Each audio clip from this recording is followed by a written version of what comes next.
un orgull d'haver sigut part durant 7 anys del seu Consell General. El treball fet pel Centre d'Estudis d'Investigacions Comarcal Alfons el Vell és inqüestionable. És el referent de la resta de centres d'investigació del País Valencià i una ressenya en les universitats on es parla la nostra llengua.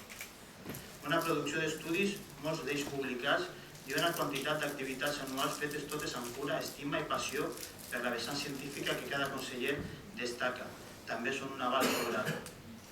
Molts ens van criar ja amb els llibres del CEIC i alguns van trobar les nostres passions en llibres com Meravelles de Diània o Fauna vertebrada de la Safor. I cal recordar avui perquè vinc de defensar com a conseller durant 4 anys la seva supervivència. Mai més aquest centre hauria de patir el que ha patit aquest any. Les 25 persones que el formen presten el seu temps voluntari, temps que no dediquen a la família ni a les seves necessitats, envers una comarca que estimen i que els apassiona, que és la Safor. Ho sé perquè ho he vist en el treball i en la dedicació dels seus consellers i conselleres. No poden destrossar aquest tresor que possibilita que una xicoteta ciutat com Gandia organitza cicles de conferències d'un nivell acadèmic espectacular i que brinda als seus ciutadans moments de llum tan intensos. A més, tot plegat amb una enorme humilitat cap al territori doncs amb un pressupost municipal investiga, estudia i divulga en tota la comarca, perquè se la creu.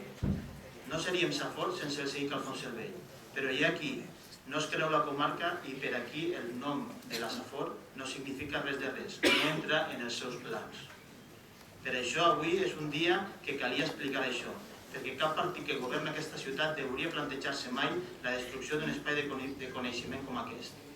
Nosaltres votarem a favor d'aquesta conformació perquè confiem plenament en la independència d'aquest organisme i en les seues regles de funcionament. Ara bé, demanem, i això ho vam fer palès a la Comissió de Cultura, que sempre respectant la seva independència es revisen i actualitzen els nous models socials, les fórmules de participació i paritat en la conformació del Consell General per tal de facilitar més encara l'accés al gran conjunt de persones capaces i formades que tenim a la comarca. Cada dia en som més i això és una senyal que el CEIC té un futur esplèndid per davant. I si és així, a Gandia i a la Safor els anirà cada vegada millor. Molts anys pel CEIC i endavant amb aquesta nova etapa.